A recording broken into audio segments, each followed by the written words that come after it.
बिस्मिल्लाहिर्रहमानिर्रहीम।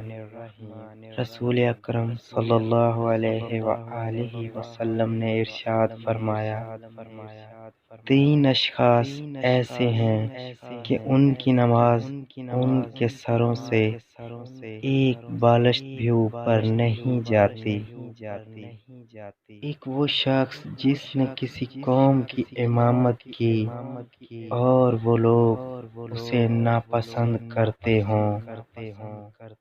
दूसरी वो औरत जो इस हाल में रात गुजारे कि उसका शौहर उससे नाराज हो। और तीसरे वो दो भाई जिन्होंने आपस में कता ताल्लुक कर लिया हो। जज़ाकल्लाह।